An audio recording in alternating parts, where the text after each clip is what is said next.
It's good to have you back. Today I'll be looking at the materials we use to make bridges. This does not include the foundations, which we'll look at later in the series. I hope to make people viewing this programme more familiar with some technical terms. These will help them to understand professionals when they have to deal with them.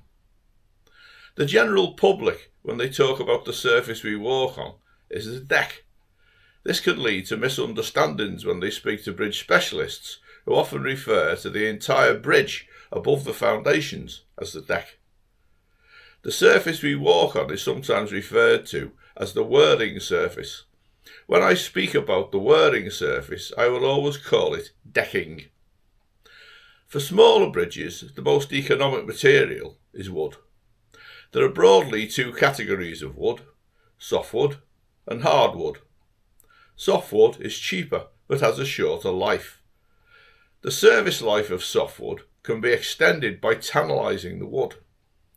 This preservation process involves immersing the wood after it's been machined in a preserving liquid in a pressure vessel, and we'll look at this process in more detail later.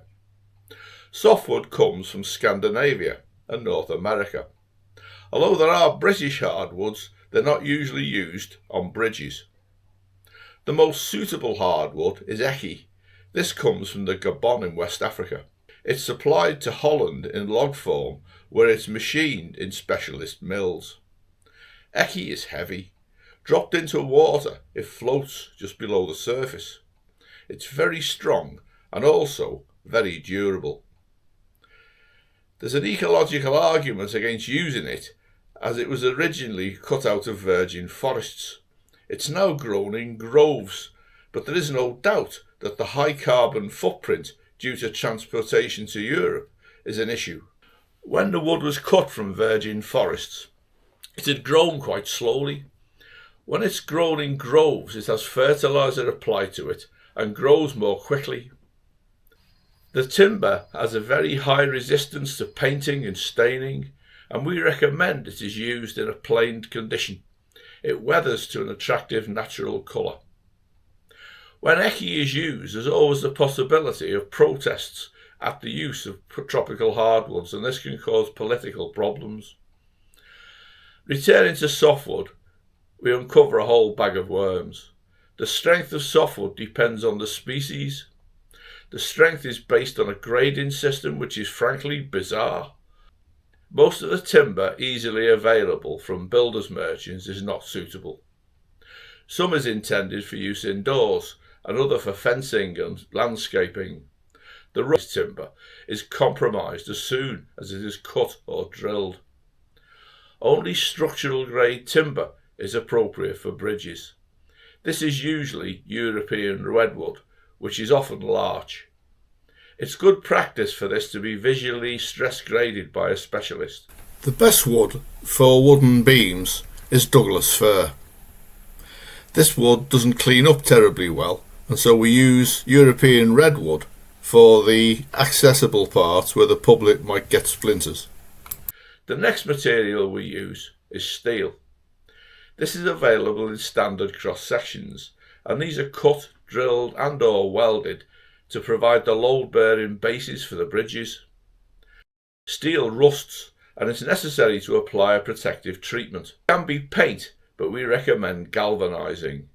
We will revisit the subject of metal finishes later in the series. Structural steel is available in different specifications. These are basically different menus for the composition of the steel. S275 is acceptable, but more usually S355, which is stronger. In some cases, letters are added after the specification. These indicate how resistant they are to cracking at low temperatures. Plastics have a growing presence. Your Bridgemaster has serious reservations about the use. The environment is showing the presence of plastic nanoparticles, and these are in our food and in our bodies. We have no idea what the long-term impact of this is, and your Bridgemaster prefers a precautionary principle. Plastics available are very varied. When the plastic is made from recycled materials, the composition is very variable. Calculations cannot be performed to demonstrate the strength. The best quality plastics are glass reinforced plastics. These are generally called GRP. These are pultruded through a die and offer precise cross sections of uniform quality. GRP is much lighter than steel but less strong. This makes it easier to move to inaccessible sites. Beams are available in this material, but there's a limited range and length. It's not as strong as steel. The next type of plastic is made from recycled water bottles, enclosed in an outer cover. These are consistent and not unattractive. Most of the strength is in the outer cover, and this limits the fixings and how they are used. The third type of plastic is moulded from a wide range of recycled materials and is inconsistent. Exposed to hot weather, it sags at different rates. It is cheaper than the other plastics. This post has been a little intense and focused on detail. Sorry about this. I hope you found it interesting. Thank you.